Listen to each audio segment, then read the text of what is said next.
The coffee was still warm in my hands when I heard Christine's voice drift from the kitchen, sharp and calculating in that way that always made my stomach tighten.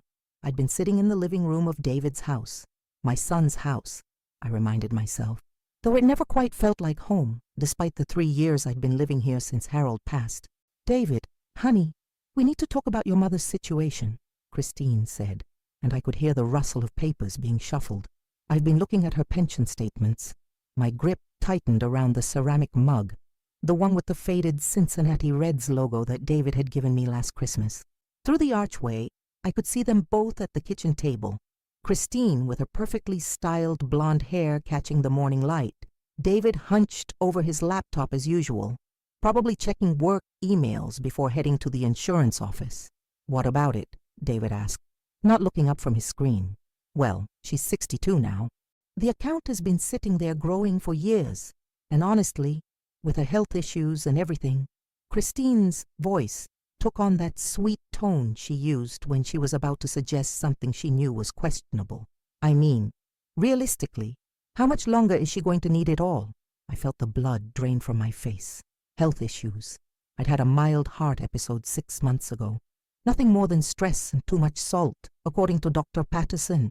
But the way Christine said it made it sound like I was on death's door. "Christine, that's her money," David said, though his voice lacked conviction. He still hadn't looked up from that damn laptop. "Technically, yes, but David, think about it practically." I could hear her moving around the kitchen, probably pacing the way she did when she was building up to one of her grand arguments. "She's living here rent-free.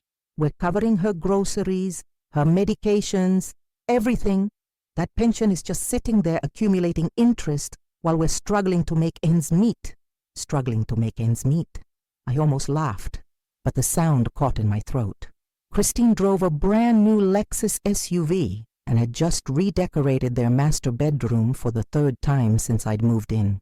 David made good money at the insurance agency, and Christine worked part-time at some boutique downtown, more for the employee discount than any real need for income. "I don't know, Christine.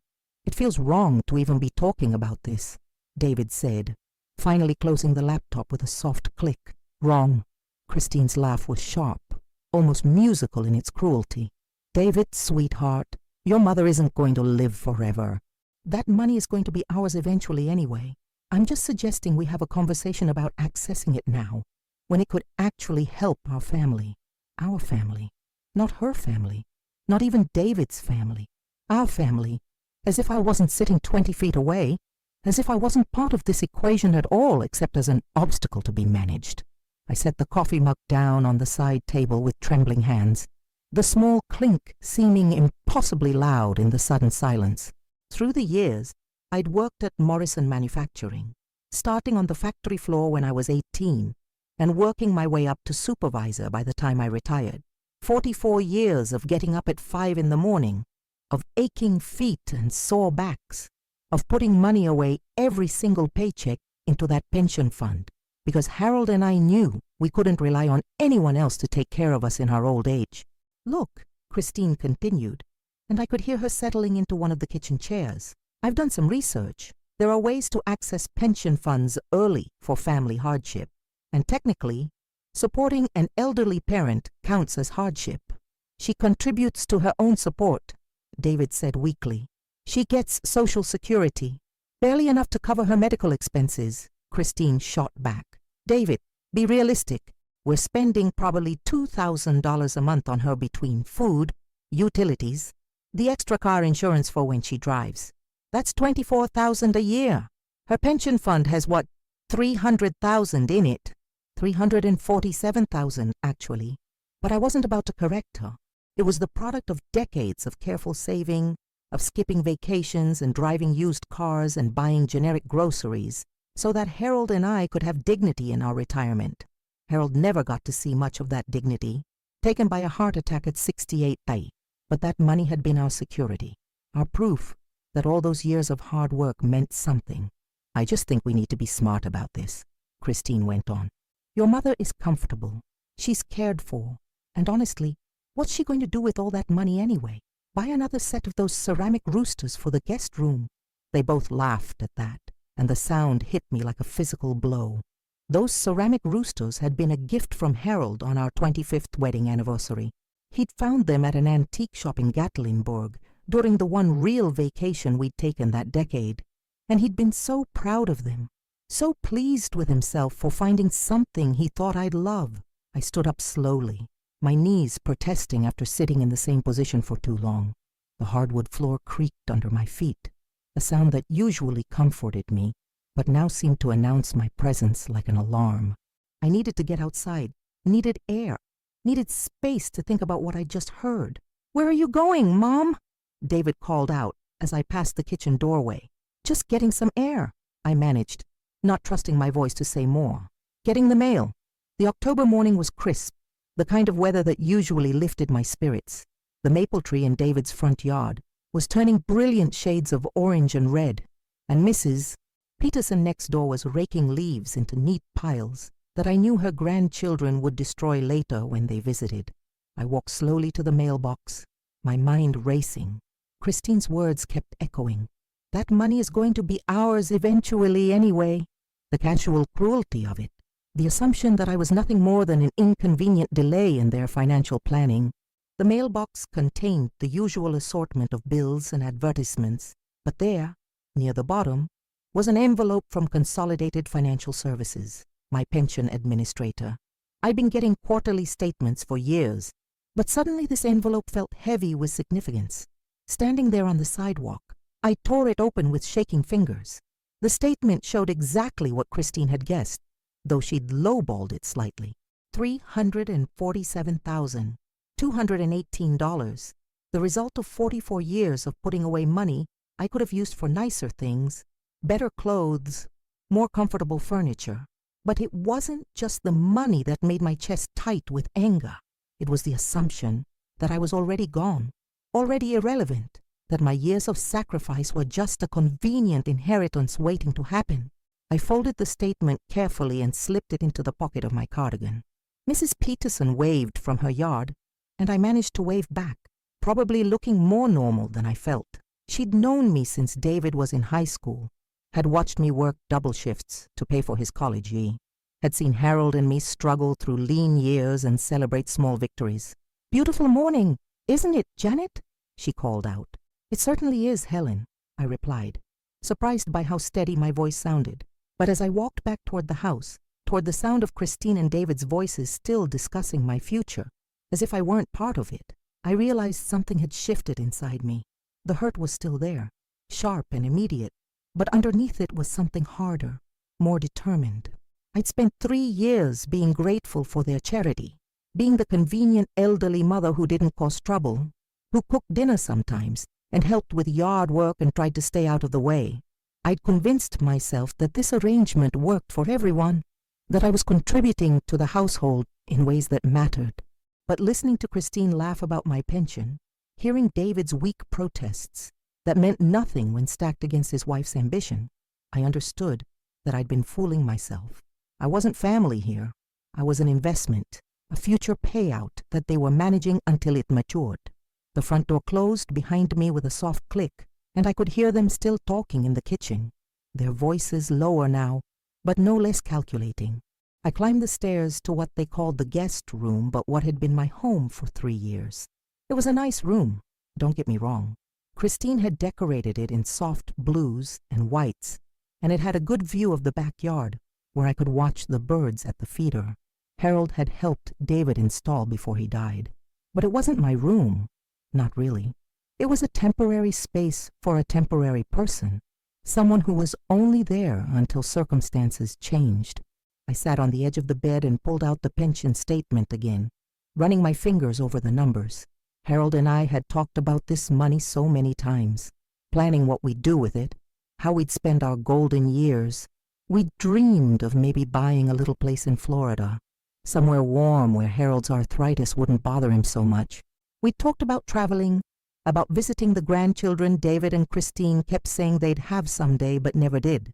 Now Harold was gone, and our dreams had shrunk down to this: me living in my son's house, overhearing conversations about how my death would solve their financial problems. The sound of Christine's laughter drifted up from downstairs. and I made a decision that surprised me with its clarity. If they wanted to treat me like I was already dead, then maybe it was time for me to start living like I was still very much alive. The next morning, I woke up with a purpose I hadn't felt in years. The digital clock on the nightstand read 6:47 a.m., earlier than usual, but my mind was already racing with plans. Downstairs, I could hear Christine moving around in the kitchen, probably making that fancy French press coffee she insisted was so much better than the regular drip I'd been drinking for decades. I dressed carefully, choosing my navy blue pantsuit, the one I used to wear to important meetings at Morrison Manufacturing. It still fit well, though I'd had to take it in slightly at the waist after Harold died, and I lost my appetite for a while. Looking in the mirror, I saw a woman who had survived 44 years in a factory, who had raised a son mostly on her own while Harold worked double shifts, who had buried a husband and kept going. Not the helpless old woman Christine apparently saw when she looked at me. I made my bed with hospital corners, the way my mother had taught me, and picked up the ceramic roosters from the dresser. Harold had been so pleased with himself when he found these, had carried them carefully in his lap during the entire drive home from Tennessee. I wrapped them in tissue paper and placed them gently in my purse. If Christine found them so amusing, she wouldn't have to look at them much longer. Downstairs, Christine was reading something on her phone while sipping coffee from one of those oversized mugs that cost more than I used to spend on groceries in a week. She looked up when I entered the kitchen, taking in my business attire with raised eyebrows. "Going somewhere special today, Janet?" she asked, and I could hear the slight condescension in her tone, as if my getting dressed up was some cute quirk rather than a deliberate choice. "Just some errands," I said, pouring myself coffee from the regular pot I'd made. "Banking, that sort of thing." "Banking?" Christine's attention sharpened. "Is everything okay? Do you need David to go with you?" The concern in her voice might have fooled someone who hadn't heard her laughing about my pension the day before. But I had heard it, and I knew exactly what kind of banking she was worried about. "Oh no, dear. Just updating some information, making sure everything's in order." I smiled at her, the same pleasant smile I'd been wearing for 3 years of living in her house. "You know how it is when you get to be my age. Got to keep track of these things." Christine nodded, but I could see the wheels turning behind her eyes. She was probably wondering if I'd overheard their conversation, if this sudden interest in banking had anything to do with the pension fund she'd been discussing so freely. David appeared in the doorway, adjusting his tie. At 38, he looked more like Harold every day, though Harold had never had that soft look around the middle that came from too many business lunches and not enough physical labor. My son worked hard, I'll give him that, but it was a different kind of hard than what his father and I had known. "Morning, Mom," he said, kissing my cheek absently. "You look nice. Special occasion." "Just feeling good today," I said, which wasn't entirely a lie. For the first time in months, I felt like I had control over something in my life. After they left for work, I sat at the kitchen table with the phone book, looking up the address for Consolidated Financial Services.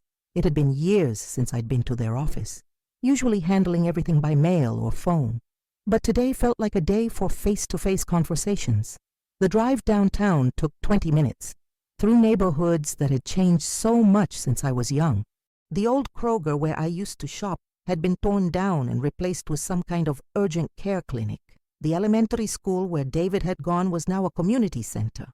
Cincinnati was still home, but it was a different version of home, one that sometimes felt like it belonged to someone else entirely.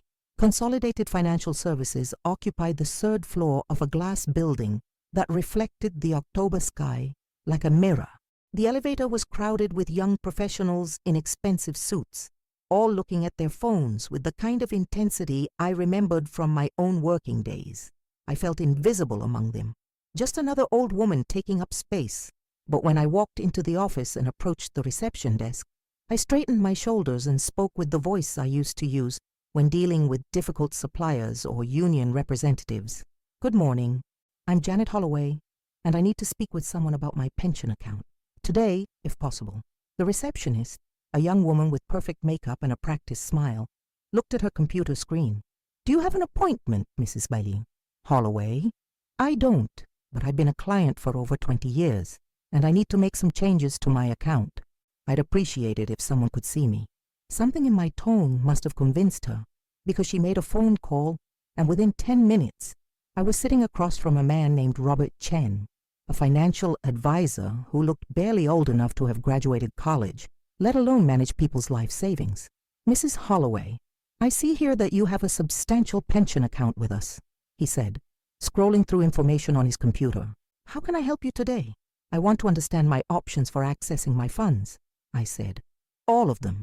His eyebrows rose slightly. "All of them. Mrs. Holloway, you're only 62. There would be significant penalties for early withdrawal and, of course, tax implications. I understand that, but I want to know exactly what my options are, what the penalties would be, and how quickly I could access the money if I decided to do so." For the next hour, Robert walked me through scenarios I'd never considered: early withdrawal penalties, tax brackets, rollover options, partial distributions. It was more complicated than I'd expected, but not impossible. The penalties were substantial, about 30% between taxes and early withdrawal fees, but that still left me with more than $200,000. More importantly, he explained that as the sole owner of the account, I could make changes or withdrawals without anyone's permission or even knowledge, as long as I followed the proper procedures. "Are you sure about this, Mrs. Holloway?" Robert asked as I requested the paperwork for a full account closure. "This is a very significant decision. Maybe you'd like to discuss it with your family first." "Mr. Chen," I said, using the tone that had once convinced a room full of union representatives to accept a contract they didn't like, "I appreciate your concern, but I've been making financial decisions since before you were born. My family doesn't need to be involved in this." He nodded and began printing forms. As I waited, I looked out the window at the Cincinnati skyline, at the city where I'd worked and raised a family and built a life. It looked smaller from up here, more manageable. The paperwork was extensive, requiring multiple signatures and initials, but I read every word. By the time I finished, it was nearly noon, and my hand was cramping from all the writing, but it was done. In 5 business days, the entire balance of my pension account would be transferred to a new checking account I'd opened at a different bank, one where Christine and David had no access or even knowledge of its existence. "The funds will be available next Tuesday," Robert said, handing me a receipt. "Are you sure you don't want to reconsider? Maybe just a partial withdrawal?" "I'm very sure," I said, standing and shaking his hand. "Thank you for your help." The drive home felt different, like I was seeing everything with new eyes. At a red light, I noticed a small apartment complex I'd driven past hundreds of times but never really looked at. The sign out front advertised 1 and 2 bedroom units, and I found myself wondering what it would cost, what it would feel like to have my own space again. When I got home, Christine was already there, unusual for a Tuesday afternoon. She was sitting at the kitchen table with what looked like financial papers spread out in front of her, and she looked up when I walked in with an expression I couldn't quite read. "Janet, we need to talk," she said, and her voice had lost its usual artificial sweetness. "Where were you today?" "I told you, running errands," I said, hanging my purse on the hook by the door.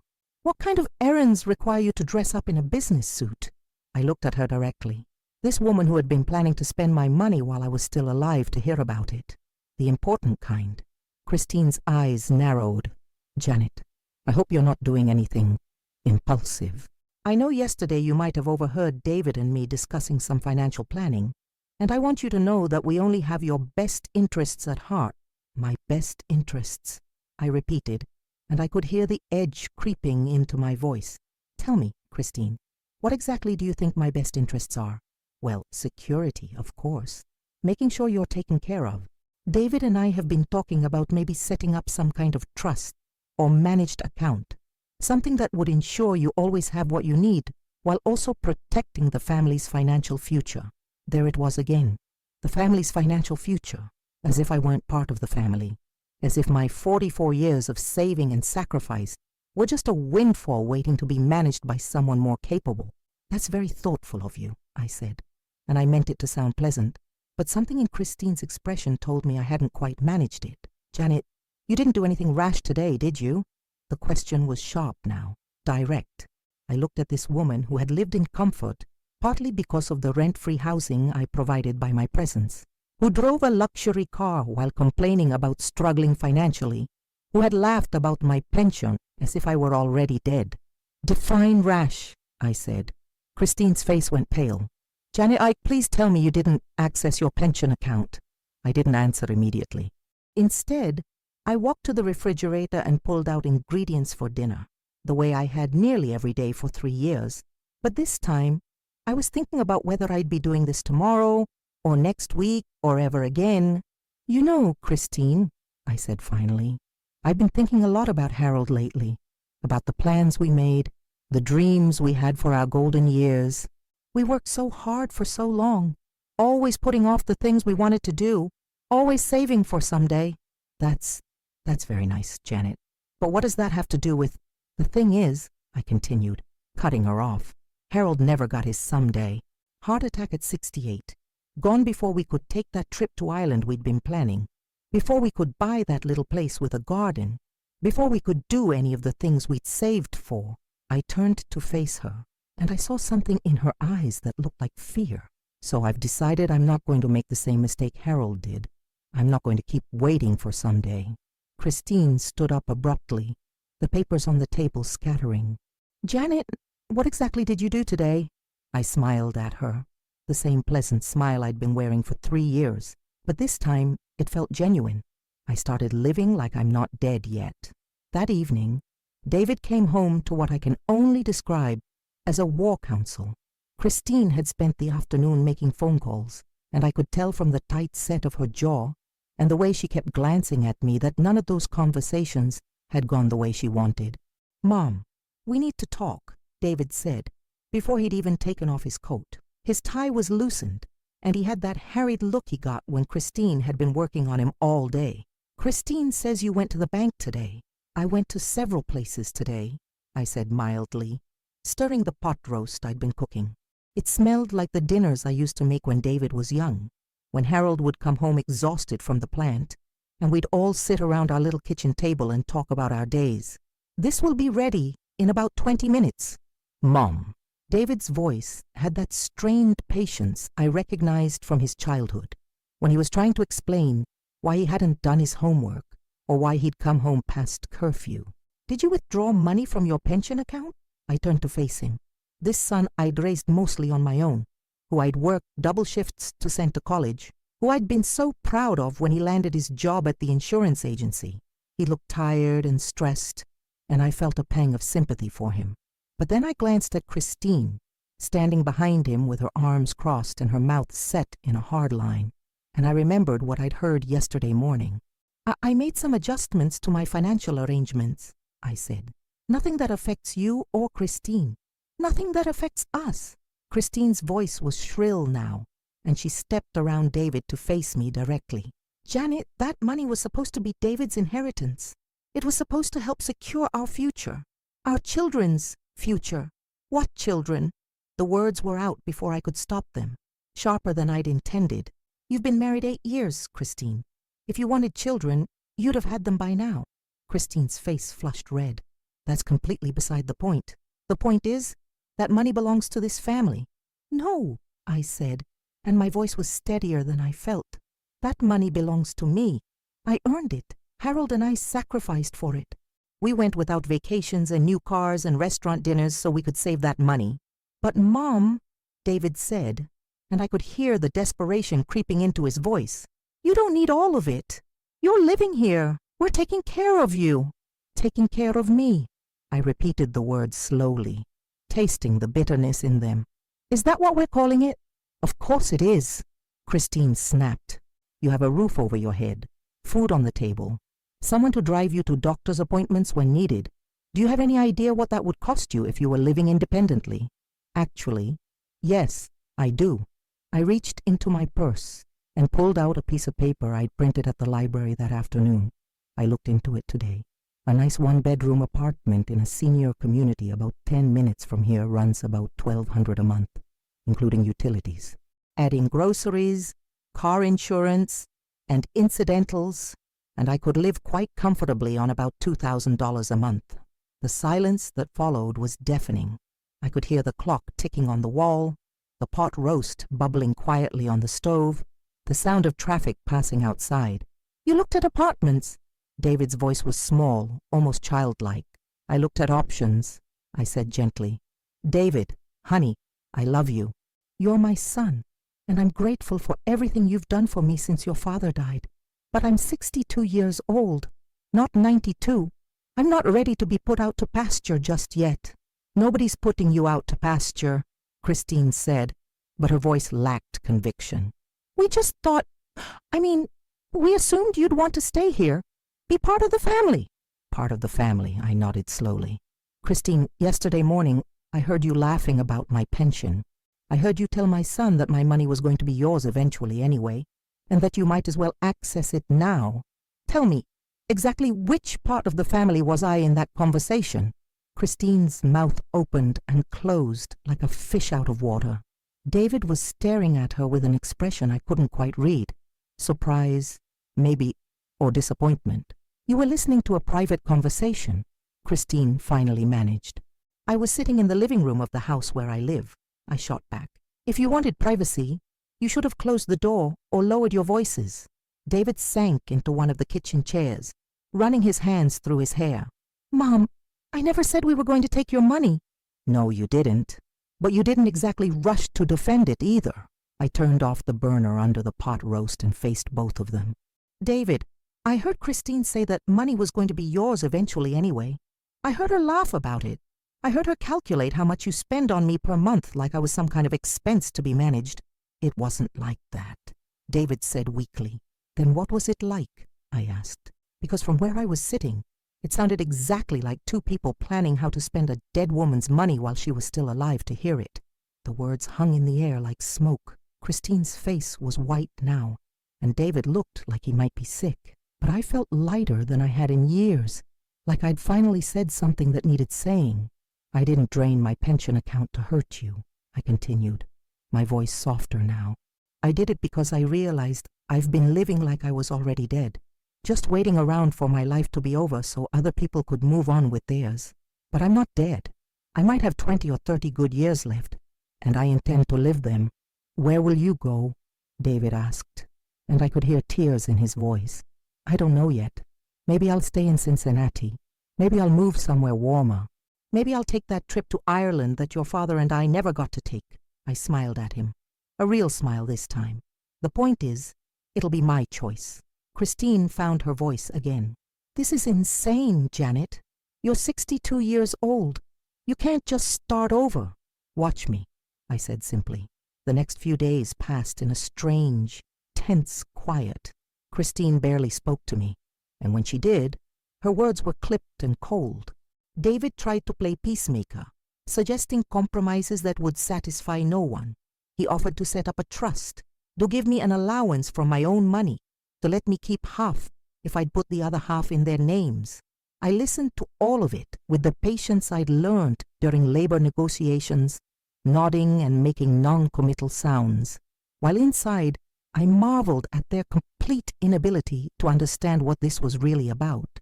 It wasn't about the money, not really. It was about being seen as a person instead of a problem, about being consulted instead of discussed, about having a voice in my own life instead of being treated like a burden to be managed until I had the good grace to die and make things easier for everyone. On Friday morning, I woke up to find Christine in the kitchen with a stack of brochures spread across the table. The top one featured smiling elderly people playing cards around a table, with Sunset Manor Senior Living printed in cheerful yellow letters across the top. Good morning, Janet, she said with artificial brightness. I've been doing some research, and I think I found the perfect solution for everyone. I poured myself coffee and sat down across from her, looking at the brochures. They all featured the same kind of photos. Elderly people engaged in supervised activities, sitting in common areas that looked like hotel lobbies, smiling at cameras with the vacant contentment of people who had given up making their own decisions. It's a lovely facility, Christine continued. Full-service living, 3 meals a day, activities, transportation to appointments. And the best part is, it's specifically designed for people in your situation. My situation. Well, you know, people who are aging and need more support, but who still want to maintain some independence. She slid another brochure toward me. This one even has a memory care unit, just in case. I mean, just as a precaution. I stared at her. This woman who had been planning to spend my money while joking about my death, who was now trying to warehouse me in a facility where I could be safely managed until my inconvenient existence came to its natural end. Christine, I said very quietly, are you suggesting I move into a nursing home? It's not a nursing home. It's senior living, she corrected quickly. Very different thing. Much more independence, but with the security of knowing help is available if you need it. Help with what? Well, you know, things, daily tasks, decision-making, financial management. She hesitated, then forged ahead. Janet, I think we need to be realistic about the fact that you're not thinking clearly right now. This sudden decision to drain your pension account, talking about moving out, looking at apartments, it's concerning behavior. The implication hung between us like a blade. She was suggesting I was losing my mental capacity, that my decision to control my own money was evidence of cognitive decline. I stood up slowly, gathering the brochures into a neat stack. Christine, these look very nice, but I think there's been a misunderstanding. What kind of misunderstanding? I walked to the kitchen window and looked out at the backyard, at the bird feeder Harold had helped David install, at the maple tree that was now almost bare of leaves. Winter was coming, but spring would follow it, and then summer, and then autumn again. Seasons I intended to see from wherever I chose to be. You seem to think I'm asking for your permission, I said, still looking out the window, or your approval, or your help in making this decision. I turned back to face her. I'm not. Christine's carefully constructed composure finally cracked. You're being selfish, Janet. David has been taking care of you for 3 years. We've put our lives on hold, delayed our own plans, sacrificed our own financial security to make sure you were comfortable. And this is how you repay us. Repay you? I nodded slowly. There it is, the real heart of the matter. You see taking care of your husband's mother as a debt I owe you, one that should be paid with my life savings. That's exactly what it is. I picked up my purse from the counter. I'm going out for a while. When David gets home, tell him I'll be back this evening, and we'll all sit down and discuss how this is going to work going forward. Where are you going? I paused at the kitchen door and looked back at her. This woman who had shared a roof with me for 3 years, without ever really seeing me as anything more than an obstacle to her ambitions. I'm going to go sign a lease, I said, on my new life. The apartment complex I'd noticed earlier in the week looked even better up close. Meadowbrook Gardens wasn't fancy, no granite countertops or stainless steel appliances, but it was clean and well-maintained, with mature oak trees scattered throughout the property, and flower beds that someone clearly cared about. The leasing office smelled like fresh coffee, and had the kind of comfortable furniture that invited you to sit and stay a while. Mrs. Holloway, what a pleasure to meet you, said the property manager. A woman about my age named Beverly, who wore sensible shoes and had laugh lines around her eyes. I understand you're interested in one of our one-bedroom units. I am, I said, settling into the chair across from her desk. I'd like something available as soon as possible. Beverly pulled out a folder and spread several floor plans across her desk. We have 2 units available for immediate occupancy. Both are on the 2nd floor. I hope stairs aren't a problem. Not at all. I'm 62, not 92. She laughed, a genuine sound that reminded me of conversations I used to have with co-workers during break time at the factory. I like your attitude. You'll be surprised how many people act like turning 60 means they need to be carried everywhere. As we walked through the first apartment, I felt something I hadn't experienced in years. Possibility. The living room had large windows that faced east, perfect for morning coffee and watching the sunrise. The kitchen was small but efficient, with everything I'd need to cook the meals I wanted to eat when I wanted to eat them. The bedroom was just the right size for the furniture I'd been storing in David's garage since Harold died. The bedroom set we'd bought for our 25th anniversary, the rocking chair where I'd nursed David as a baby, the cedar chest full of quilts my mother had made.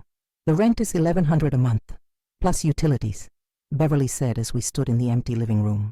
That includes water and trash pickup.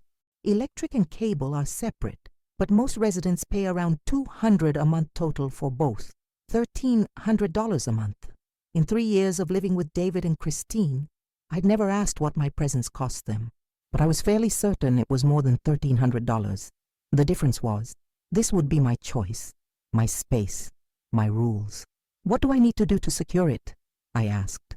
First month's rent, last month's rent, and a security deposit equal to 1 month's rent, Beverly said. Plus we'll need to run a credit check and verify income. I opened my purse and pulled out my checkbook, the one I'd been using for 40 years. Will a check for $3,300 hold it? Beverly's eyebrows rose slightly. Mrs. Holloway, don't you want to think about it? Discuss it with your family. I've done all the thinking I need to do, I said, already writing the check, and my family will adjust. An hour later, I was driving back to David's house with a lease agreement in my purse and keys to apartment 2B in my pocket. The afternoon sun was slanting through the car windows, and I felt giddy with the realization that this time next week I'd be waking up in my own place, making my own coffee, deciding for myself what to have for breakfast. But first, I had to get through tonight. I could hear voices coming from the kitchen as soon as I opened the front door. David was home early, and from the tone of the conversation, Christine had already filled him in on our morning discussion. Completely unreasonable, David. She's making decisions that affect all of us without any consideration for... Mom? David appeared in the kitchen doorway, his face creased with worry. Christine said you went to look at apartments. I did more than look, I said, hanging my purse on its hook. I signed a lease. The silence that followed was so complete, I could hear the refrigerator humming. David's face went through several expressions: surprise, hurt, confusion, before settling on something that looked like resignation. Mom, why didn't you talk to us first? Talk to you about what? About whether I have your permission to live my own life. I walked past him into the kitchen, where Christine was sitting at the table with what looked like printed emails spread out in front of her. What's all this? I've been doing research, Christine said, her voice tight with barely controlled anger. Making phone calls. Do you have any idea what you've done? I sat down across from her and looked at the papers. They appeared to be printouts of websites about elder financial abuse, about the science of dementia, about legal options for families dealing with aging relatives who were making poor decisions. Interesting reading, I said mildly. Janet, I spoke with a lawyer today, Christine continued. There are options for families when elderly relatives start showing signs of cognitive decline, especially when they're making rash financial decisions that could endanger their welfare. The implication hit me like a slap. She was threatening to have me declared mentally incompetent. Christine, David said sharply, we talked about this. No, David, you talked. I listened. But while you were feeling guilty, I was being practical. She turned back to me. Janet, if you proceed with this fantasy of living independently, if you continue to make impulsive financial decisions, we'll have no choice but to seek legal intervention. I looked at this woman who had been planning to spend my money while I was still alive, who had laughed about my death as a financial opportunity, who was now threatening to have me declared mentally incompetent because I'd chosen to control my own resources. Legal intervention, I repeated slowly. You mean you'd try to have me declared unfit to make my own decisions? If necessary. Yes, Christine's chin lifted defiantly. Someone has to protect you from yourself. I stood up and walked to the kitchen window, looking out at the yard where I'd spent 3 years trying to be grateful, trying to be small, trying to take up as little space as possible in my own son's life. The maple tree was bare now, its branches stark against the gray November sky, but I could see the tiny buds that would become next spring's leaves. David, I said without turning around, do you agree with your wife? The pause that followed stretched long enough for me to count my heartbeats. Mom, I just want you to be safe, he said finally. I want you to be taken care of. That's not what I asked. I turned to face him. I asked if you agree with Christine's plan to have me declared mentally incompetent. David's face crumpled. Mom, please don't make me choose between you and my wife. I'm not making you choose anything, sweetheart. I'm asking you a simple question. Do you believe I'm mentally incompetent? No, he said quietly. No, I don't. Christine's face flushed red. David. No, Christine. His voice was stronger now. No, I don't think my mother is losing her mind. I think she's angry, and I think she has a right to be angry. She's making a mistake. Maybe she is, David said, but it's her mistake to make. I felt something loosen in my chest, some knot of tension I hadn't even realized I'd been carrying. My son might not understand my decision, but he was willing to defend my right to make it. "Thank you," I said simply. Christine gathered her papers with sharp, angry movements.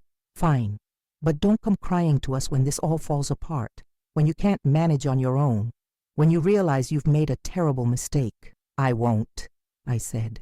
"But Christine, I want you to understand something.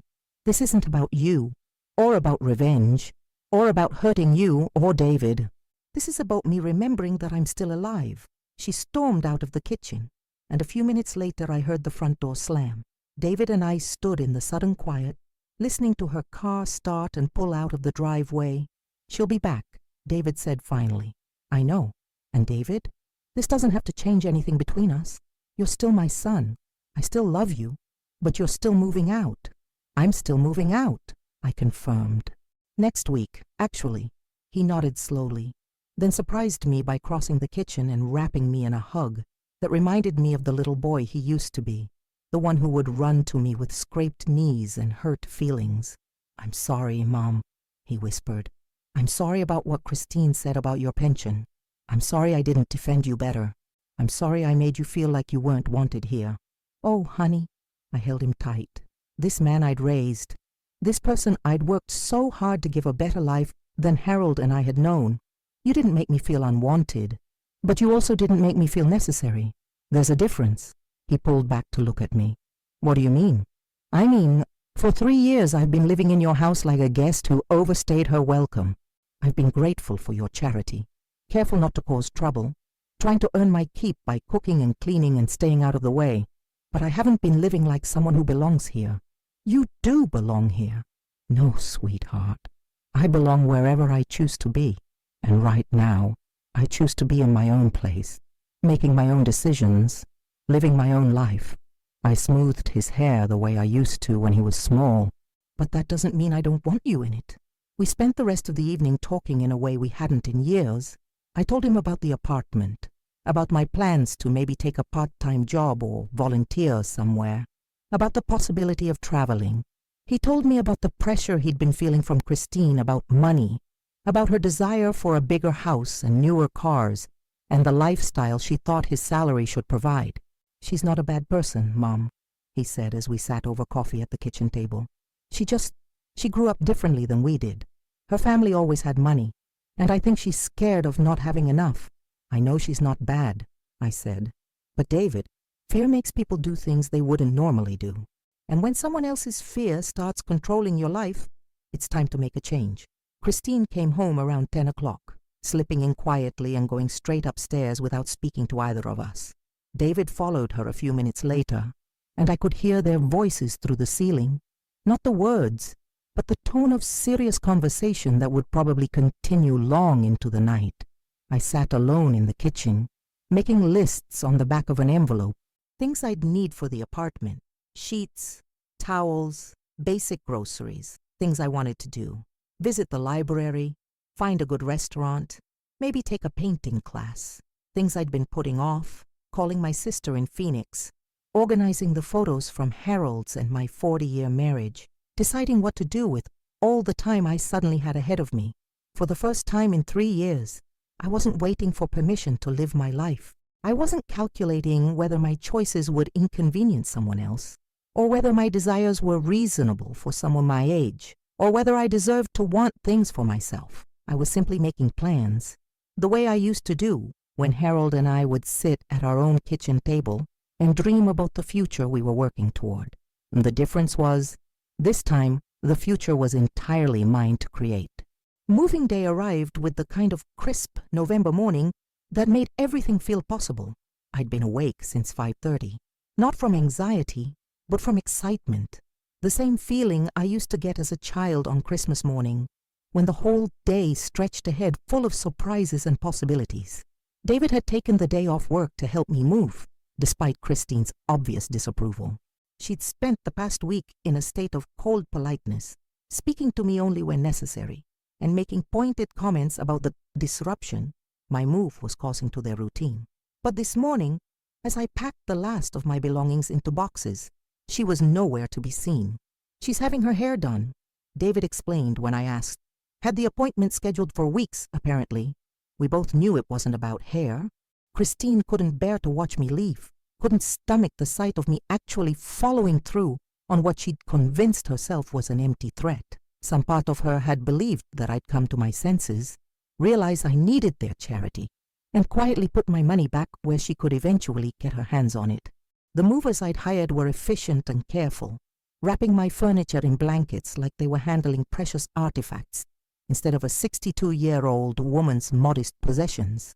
Harold's recliner, the kitchen table where we'd eaten 1,000 meals, the bedroom set we'd saved for months to buy. Each piece represented a choice we'd made together, a life we'd built one decision at a time. "You sure you don't want to take more kitchen stuff?" David asked, looking at the box of dishes I'd packed. "There's plenty more in the cabinets. I only need what I'll actually use," I said, taping the box shut. "Besides, I'm looking forward to picking out some new things. Maybe something brighter than this old beige set." David smiled at that, the first genuine smile I'd seen from him all week. "Dad always said you had good taste, but you never let yourself show it." It was true. Harold and I had lived so carefully for so long, always choosing the practical over the beautiful, the sensible over the appealing.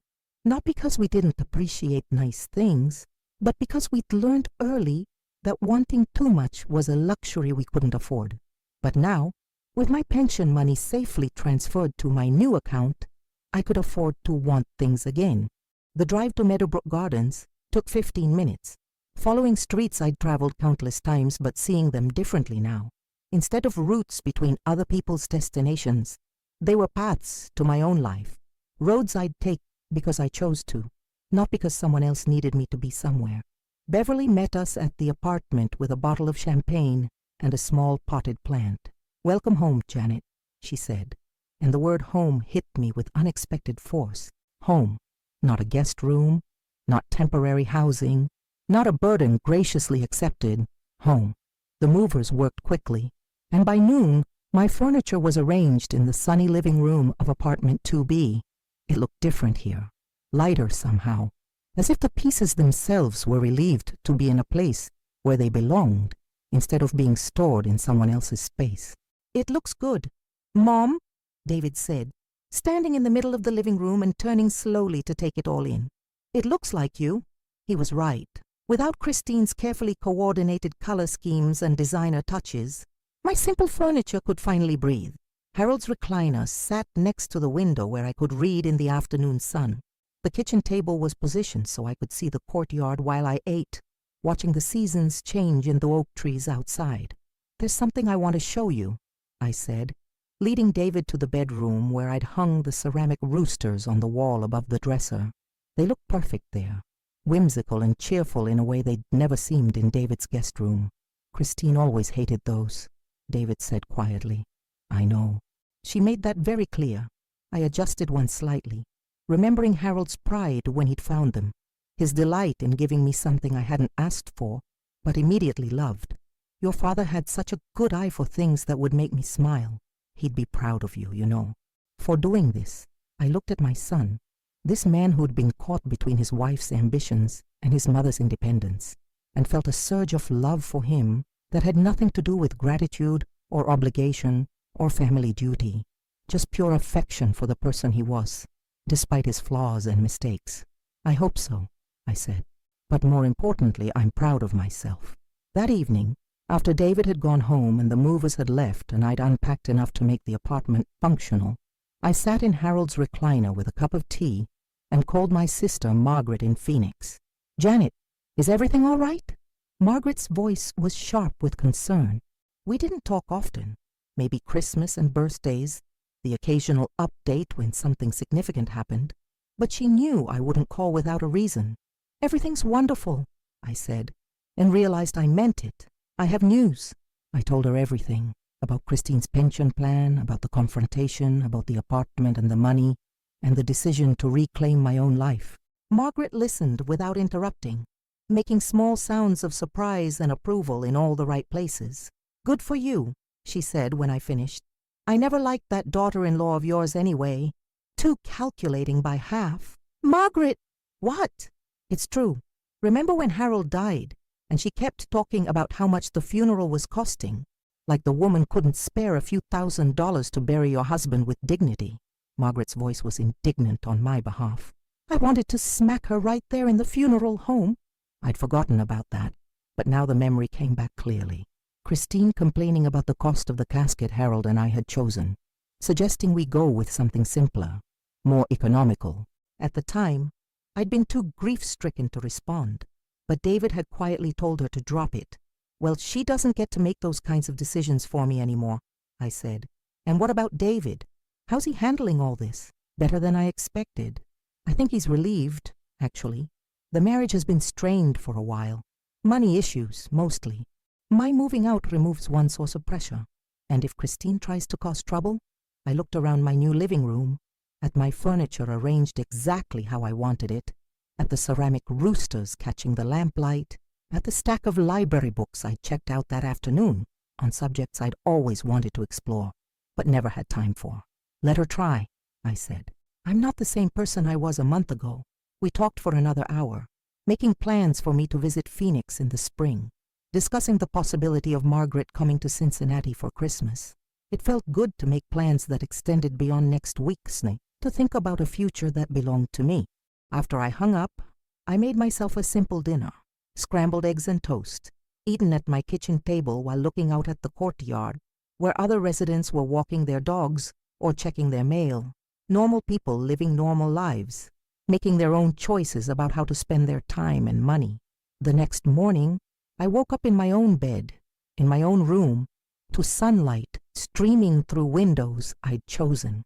I made coffee in my own kitchen, ate breakfast at my own table, and planned my own day without consulting anyone else's schedule or preferences. I drove to the bank where my pension money was now safely deposited and asked to speak with a financial advisor about investment options, not because I needed someone else to manage my money, but because I wanted to understand my choices, to make informed decisions about the years ahead. Mrs. Holloway, said the advisor, a middle-aged woman named Sandra, who treated me like a competent adult rather than a confused elderly person. With proper management, this amount could provide you with a comfortable income for decades. Have you thought about what kind of lifestyle you want to maintain? I want to live, I said simply. Really live, not just exist. I want to travel a little, maybe take some classes, help out with causes I care about. I want to make choices based on what I want to do, not just what I can afford. Sandra smiled. Then let's talk about how to make that happen. For the next hour, we discussed options I'd never considered. Investment accounts that could grow my money while providing regular income, travel funds that would let me see the places Harold and I had dreamed about, charitable giving plans that would let me support causes that mattered to me. By the time I left the bank, I had a clear picture of my financial future, one that didn't depend on anyone else's generosity or patience or tolerance. I had enough money to live independently for the rest of my life, with enough left over to help David if he truly needed it. Not because Christine wanted a bigger house or fancier car, but because of genuine need. That afternoon, I did something I hadn't done in years. I went shopping for things I wanted, not things I needed. A set of bright blue dishes to replace the beige ones I'd left behind. A soft throw blanket in a cheerful yellow that would look perfect on Harold's recliner. Fresh flowers for the kitchen table, just because they were beautiful. At the grocery store, I bought ingredients for meals I wanted to cook, not meals that would feed a family or use up leftovers or meet someone else's dietary preferences. Salmon, because I loved it, and Harold had hated fish. Fancy cheese, because it made me happy. A good bottle of wine, because I felt like celebrating. As I carried my bags up to apartment 2B, I passed Mrs. Chen from 1A, an elderly woman I'd met briefly when I signed the lease. "Settling in well?" she asked, holding the door for me. "Very well, thank you. I love it here." "Good. It's a nice community, quiet, but friendly. We look out for each other without being nosy about it." She paused. "There's a book club that meets Thursday evenings in the community room, if you're interested. And we're planning a Thanksgiving potluck next week." "I'd love that," I said, and realized I meant it. I wanted to be part of something again, to contribute to a community I'd chosen rather than one I'd been reluctantly accepted into. That evening, I called David to let him know I was settled and happy. Christine answered the phone, her voice cool and polite. "She's fine," I heard her say to David, though she hadn't asked how I was. "Yes," she called. "She's adjusting." When David got on the phone, he sounded tired but relieved. "How are you, Mom? Really? I'm wonderful," I said, and I could hear the surprise in my own voice. "David, I'm actually wonderful. I forgot what it felt like to wake up excited about the day ahead." "I'm glad," he said, and I could tell he meant it. "Christine and we've been talking about a lot of things, about money and expectations and what we really want out of life." "That's good, honey. Those are important conversations." "Yeah, and Mom, I owe you an apology for letting things get as far as they did, for not seeing how we were treating you." "You don't owe me anything," I said gently, "but I appreciate you saying it." After we hung up, I sat in Harold's recliner with my new throw blanket and one of my library books, feeling more at peace than I had in years. Outside, the November wind was picking up, rattling the windows and reminding me that winter was coming. But inside apartment 2B, I was warm and safe and, most importantly, home. 6 months later, I would get a call from David telling me that he and Christine were separating, that the financial pressures and different values had finally become too much to bridge. A year later, I would help him move into his own apartment, not far from mine, and we would begin building the kind of relationship we should have had all along, one between equals, based on choice rather than obligation.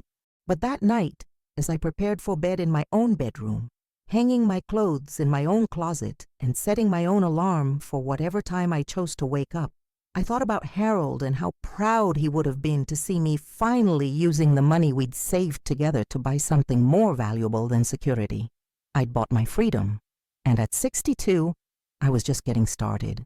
The pension money that Christine had laughed about, that she'd planned to claim as her family's inheritance, had given me something neither she nor David could have provided: the knowledge that I was still the author of my own story, still capable of new chapters, still very much alive. And that, I thought as I turned off the lights and settled into my own bed in my own home, was worth every penny. 2 years later, I stood in the lobby of the Marriott in Dublin, Ireland, holding a cup of proper Irish tea and watching the rain streak down the tall windows. At 64, I was finally taking the trip Harold and I had dreamed about for decades, but I wasn't alone. "Janet, you've got to see this," called Margaret from across the lobby, waving a brochure. "There's a castle tour tomorrow that includes lunch and traditional Irish music." My sister had flown in from Phoenix to meet me for this adventure, and at 71, she was proving to be an even more enthusiastic traveler than I was. We'd already spent 4 days exploring Dublin, visiting the Book of Kells, wandering through Trinity College, and sampling every pub that claimed to serve the best fish and chips in the city. "Sounds perfect," I said, joining her on one of the plush sofas, "though I think we should probably pace ourselves. We still have Cork and Galway ahead of us." Margaret laughed. "Listen to you, talking like a seasoned world traveler. Remember when you used to think going to Louisville was a big trip?" It was true. In the 2 years since I'd moved out of David's house, I'd become someone I barely recognized, someone who booked flights on a whim, who signed up for art classes and volunteer work, who made decisions based on what sounded interesting rather than what seemed sensible. The Ireland trip was my 3rd international adventure. I'd started with a cruise to Alaska, something I'd always wanted to do, but Harold had dismissed as too expensive. Then came a week in Paris with a women's travel group, where I discovered I actually enjoyed museums and sidewalk cafes and staying up late just because the city was too beautiful to miss. But this trip was special because it was completing a promise Harold and I had made to each other 40 years earlier. Standing in our tiny kitchen while I cooked dinner, and he read travel articles aloud from National Geographic, my phone buzzed with a text message from David. "Hope you're having an amazing time, Mom. Christine signed the divorce papers yesterday. I'm officially free. Can't wait to hear about your adventures." I showed Margaret the message, and she raised her teacup in a mock toast. "To freedom," she said. "Better late than never." The divorce had been finalized more quickly than anyone expected. Once David had moved out and stopped subsidizing Christine's lifestyle, she'd found a new target, a widower with a construction business who didn't know enough to protect his assets. David had called me last month, sounding lighter than he had in years, to tell me Christine was engaged again. I feel bad for the guy, he'd admitted, but mostly I'm just relieved it's not my problem anymore. David had thrown himself into rebuilding his life with the same determination I'd applied to mine.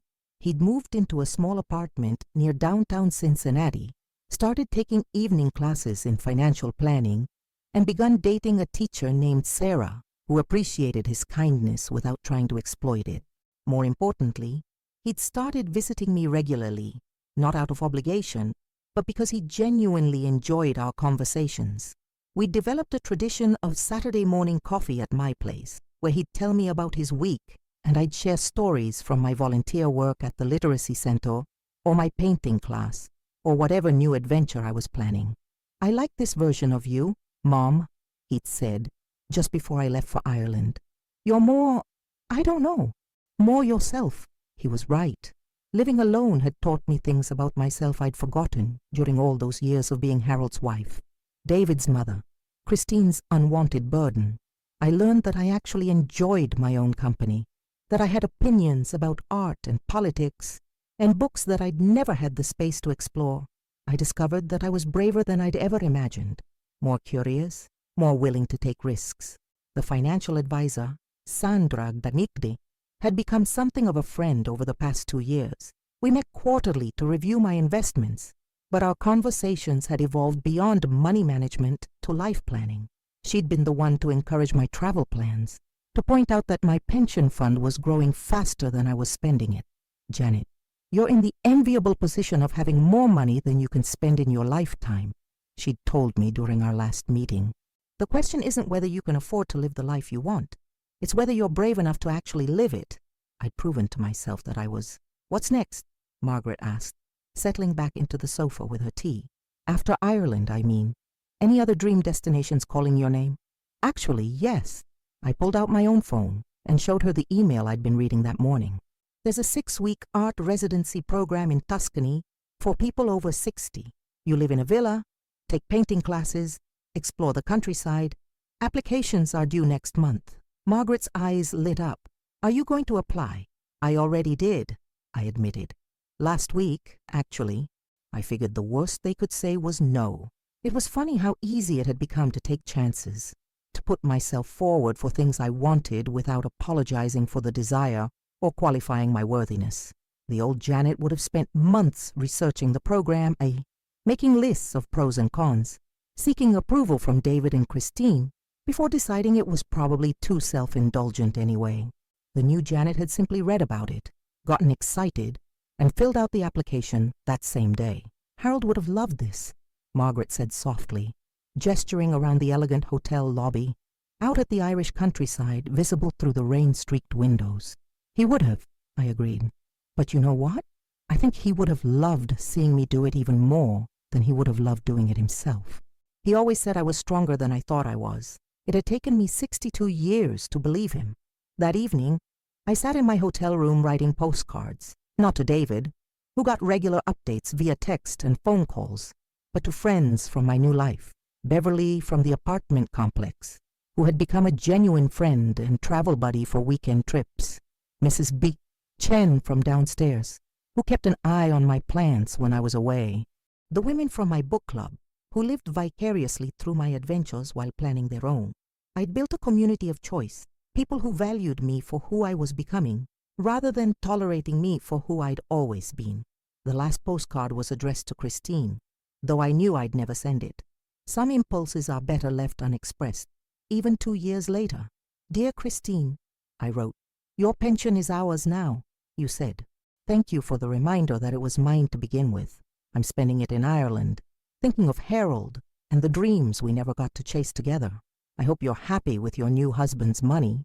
As for mine, well, I'm making sure it gets used for exactly what Harold and I intended, a life worth living. Best wishes, Janet." I tore the postcard into small pieces and dropped them in the wastebasket. But writing it had felt good anyway. not because I harbored any real resentment toward Christine. Her greed had, inadvertently, given me the push I needed to reclaim my own life. If anything, I should probably thank her. The next morning, Margaret and I took the castle tour, wandering through ancient stone rooms and learning about Irish history, while sampling traditional music and the kind of hearty lunch Harold would have loved. We bought souvenirs we didn't need and took pictures of everything and stayed up late in the hotel bar, listening to a fiddle player who reminded us both of the folk musicians we'd loved in our youth. On our last day in Dublin, I did something that would have shocked the old Janet. I walked into a travel agency and booked another trip. Scotland asked for the spring. I'd always wanted to see the Highlands, and life was proving too short to keep putting off desires for someday. "You're becoming quite the adventurous type," Margaret observed, as we sat in the airport waiting for our flights home. "I'm becoming myself," I corrected. "For the first time in decades, I'm becoming who I actually am instead of who I thought I should be." The flight back to Cincinnati gave me time to think about the life waiting for me. My sunny apartment with the ceramic roosters, my volunteer work at the literacy center, my painting class, where I was finally learning to see color the way Harold always had. Small things, maybe, but they belonged entirely to me. More importantly, I thought about the larger truth I'd discovered, that it's never too late to start over, never too late to choose yourself, never too late to remember that your life belongs to you. Christine had laughed about my pension being theirs someday, but what she'd never understood was that money was never the real treasure Harold and I had been saving.